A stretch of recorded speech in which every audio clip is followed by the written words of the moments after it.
नमस्कार प्यारे अभ्यर्थियों, स्वागत है आपका फिर एक नई क्लास में। जो भी विद्यार्थी फोर्थ ग्रेड अभ्यर्थियों चतुर्थ श्रेणी का एग्जाम देने वाला है, उनके लिए हम इस क्लास में राजस्थान जीके के 30 इंपॉर्टेंट क्वेश्चनों पर बात करने वाले हैं। याद रखना अभ्यर्थियों, सितंबर माह में आपका एग्जाम होने वाला है। टाइम आपके पास अभ्यर्थियों बहुत कम बचा है, तो क्लास को अंत तक देख लेना अभ्यर्थियों। रामबाण क्लास आपके लिए साबित होने वाली है, तो 30 में से बता देना कि आपके कितने क्वेश्चन सही होते हैं। इंपॉर्टेंट क्वेश्चन होंगे अभ्यर्थियों सारे इस क्लास के अंदर, तो क्लास को ज़रूर एंड तक वॉच कर लेना।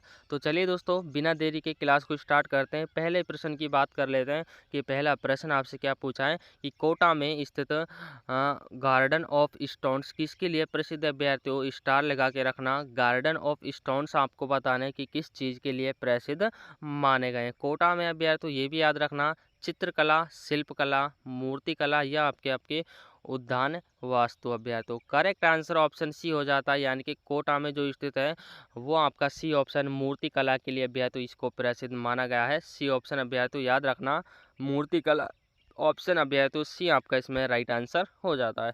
अगले प्रश्न की बात कर लेते हैं अभ्यर्थियों। अगला प्रश्न आपसे क्या पूछा है कि पापू जी की फड़ किस भाषा में रची गई है अभ्यर्थियों। स्टार लगा के रखना कि पापू जी की फड़ अभ्यर्थियों किस भाषा में रची गई है।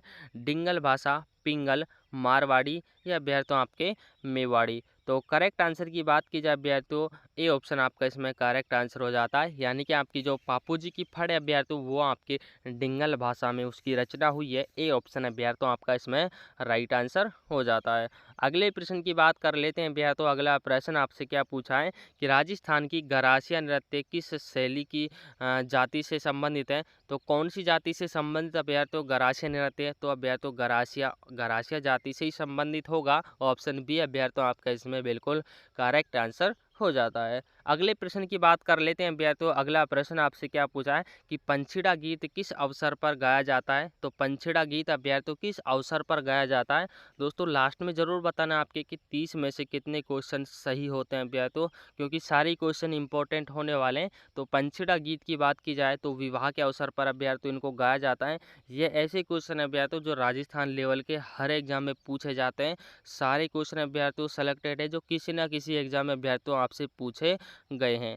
तो अगले क्वेश्चन की बात कर लेते हैं अभ्यर्थियों। अगला क्वेश्चन आपसे क्या पूछा है कि अभ्यर्थियों कालबेलिया नृत्य की पहचान किससे होती है। तो कालबेलिया नृत्य की पहचान किससे होती है। तो अभ्यर्थियों सर्पाकार लचक से अभ्यर्थियों ये किया जाता है। इसकी पहचान अभ्यर्थियों सर्पाकार जो लचक है वो इसमें दी जाती है। ऑप्शन बी अभ्यर्थियों आपका इसमें करेक्ट आंसर हो जाता है। अगले क्वेश्चन की बात कर लेते हैं अभ्यर्थियों। अगला क्वेश्चन आपसे क्या पूछा है कि फड़ चित्रकला का प्रमुख केंद्र कौन सा है। तो फड़ चित्रकला का प्रमुख केंद्र आपको बताना है कि प्रमुख केंद्र कौन सा है। तो करेक्ट आंसर शाहपुरा अभ्यर्थियों हो जाता है। जो फड़ चित्रकला है इसका प्रमुख केंद्र अभ्यर्थियों शाहपुरा हो जाता है। अगले प्रश्न की बात कर लेते हैं प्यारे अभ्यर्थियों। अगला प्रश्न आपसे क्या पूछा है कि गौरी नाट्यकला किस जनजाति से जुड़ी है। तो गौरी जो नाट्यकला अभ्यर्थियों वो किस जनजाति से जुड़ी है अभ्यर्थियों। तो गरासिया, भील, सहरिया या मीणा। तो ऑप्शन बी अभ्यर्थियों आपका भील जनजाति से जो गौरी नाट्य कला है वो भील जनजाति से जुड़ी हुई है। बी ऑप्शन अभ्यर्थियों आपका इसमें बिल्कुल करेक्ट आंसर हो जाता है।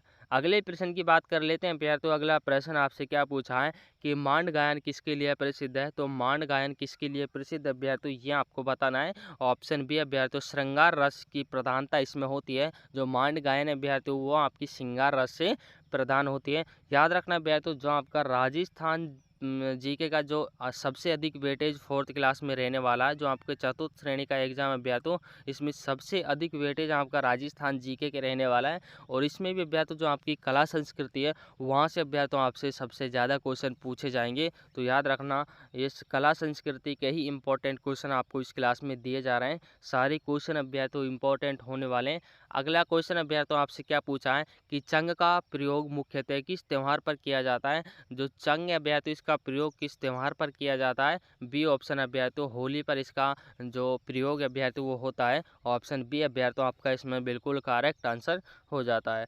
अगले प्रश्न की बात कर लेते हैं अभ्यर्थियों। अगला प्रश्न आपसे क्या पूछा है कि मयूर नृत्य किस जिले में विशेष रूप से प्रसिद्ध है। तो मयूर नृत्य अभ्यर्थियों कौन से जिले में किया जाता है। भरतपुर, कोटा, अलवर, ये अभ्यर्थी आपके झालावाड़। तो अभ्यर्थी जो ब्रज क्षेत्र है अभ्यर्थी उसमें सबसे अधिक मयूर नृत्य किया जाता है। तो ब्रज क्षेत्र में अभ्यर्थी आपका जो भरतपुर है इसकी छाया अभ्यर्थी ब्रज क्षेत्र की पड़ती है। ऑप्शन बी ए अभ्यर्थी आपका इसमें करेक्ट आंसर हो जाता है। ये अभ्यर्थी याद रखना, भरतपुर में मयूर नृत्य सर्वाधिक किया जाता है। अगले क्वेश्चन की बात कर लेते हैं अभ्यर्थियों। अगला क्वेश्चन आपसे क्या पूछा है प्यारे अभ्यर्थियों कि फट चित्रकला किस देवता की कथा पर आधारित नहीं होती? तो बाबा रामदेव पर नहीं होती अभ्यर्थियों, याद रखना डी ऑप्शन आपका इसमें करेक्ट आंसर हो जाता है। पापू जी, देवनारायण जी और तेजा जी, इन तीनों की जो चित्र वो फड़ कला अभ्यर्थियों तो वो होती है। फड़ कला अभ्यर्थियों इन तीनों की होती है, बाबा रामदेव की कोई फड़ कला नहीं है अभ्यर्थियों। अगले क्वेश्चन की बात कर लेते हैं अभ्यर्थियों। अगला क्वेश्चन आपसे क्या पूछा है कि कच्ची घोड़ी नृत्य में नर्तक क्या धारण करते हैं? तो नर्तक अभ्यर्थियों क्या धारण करते हैं कच्ची घोड़ी नृत्य में? तो अभ्यर्थियों क्या धारण करते हैं? बी ऑप्शन कृत्रिम घोड़ा अभ्यर्थियों, यानी कि जो नकली घोड़ा होता है उसके ऊपर बैठकर अभ्यर्थियों ये नृत्य किया जाता है। बी ऑप्शन अभ्यर्थियों आपका इसमें बिल्कुल करेक्ट आंसर हो जाता है। अगले क्वेश्चन की बात कर लेते हैं अभ्यर्थियों कि जो पाथल नृत्य है वो किसके द्वारा किया जाता है? तो पाथल नृत्य अभ्यर्थियों भवाई जाति के लोगों के द्वारा किया जाता है।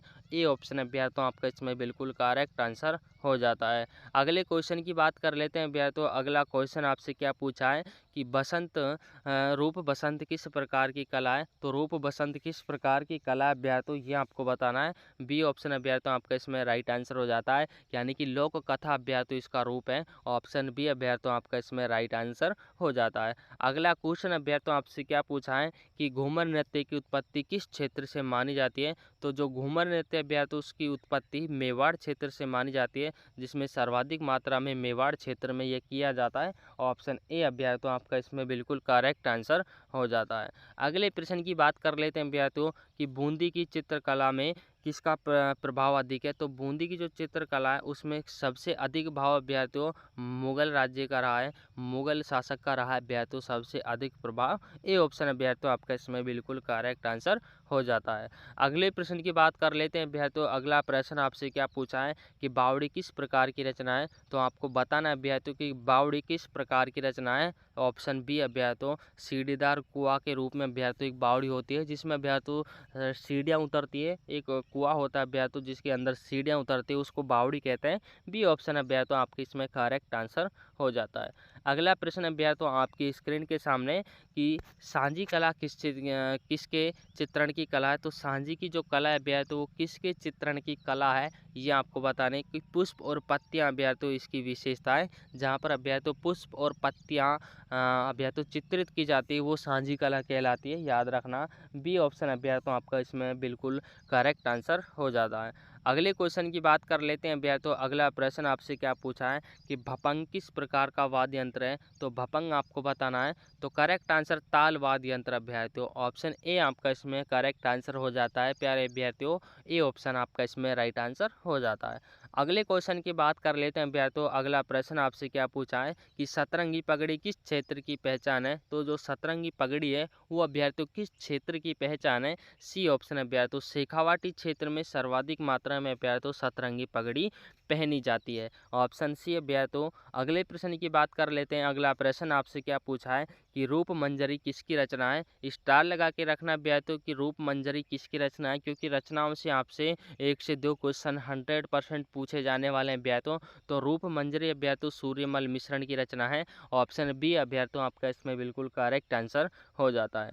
अगले प्रश्न की बात कर लेते हैं अभ्यर्थियों। अगला प्रश्न आपसे क्या पूछा है कि गुलाबी नगरी के नाम से कौन सा शहर प्रसिद्ध है? तो ये क्वेश्चन पे अभ्यर्थियों आपको पता ही होगा कि गुलाबी नगरी के नाम से कौन सा शहर प्रसिद्ध है।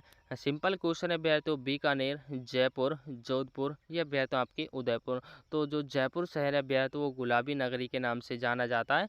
बी ऑप्शन अभ्यर्थियों आपका इसमें बिल्कुल करेक्ट आंसर हो जाता है। अगले प्रश्न की बात कर लेते हैं अभ्यर्थियों। अगला प्रश्न आपसे क्या पूछा है कि पिंजरा पोष किससे संबंधित है? तो पिंजरा पोष अभ्यर्थियों वो किससे संबंधित है? लोकगीत अभ्यर्थियों, ये एक लोकगीत है पिंजरा पोष। इंपॉर्टेंट क्वेश्चन अभ्यर्थियों, कुछ अटपटे आपको लग रहे होंगे लेकिन ये क्वेश्चन अभ्यर्थियों उन एग्जामों में पूछे जाते हैं अभ्यर्थियों जो अभ्यर्थियों इम्पोर्टेंट, यानी कि अभ्यर्थियों जो 90% से हाई जो कट ऑफ जाती है वहाँ पर अभ्यर्थी ये क्वेश्चन पूछे जाते हैं।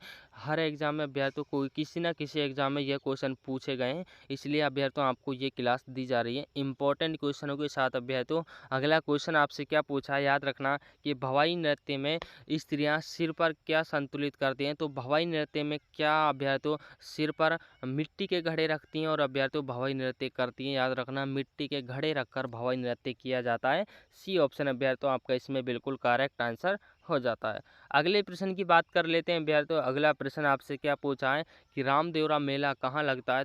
तो रामदेवरा मेला आपको बताना है कि कहाँ पर लगता है अभ्यर्थियों। करेक्ट आंसर बाड़मेर हो जाता है। ऑप्शन सी अभ्यर्थियों आपका इसमें राइट आंसर हो जाता है।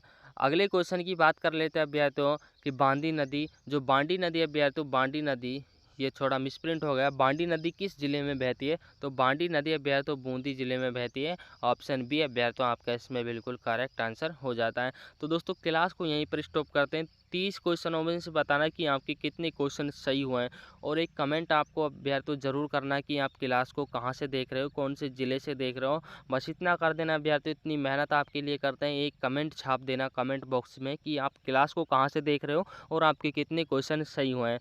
दोस्तों जो भी विद्यार्थी चैनल पर नया आया हो चैनल को ज़रूर सब्सक्राइब कर लीजिएगा, क्योंकि यहाँ पर आपको जब तक आपका 4th ग्रेड चतुर्थ श्रेणी का एग्ज़ाम नहीं हो जाता लगातार जेन्युइन कंटेंट आपको प्रोवाइड करवाया जाएगा और अभ्यर्थियों इम्पोर्टेंट क्वेश्चनों के साथ यहाँ पर क्लास दी जाती है जो सीधे एग्जाम में छपने की संभावना होती है। मिलते हैं अभ्यर्थियों अगली क्लास में, तब तक के लिए जय हिंद साथियों। चैनल को ज़रूर सब्सक्राइब कर लीजिएगा।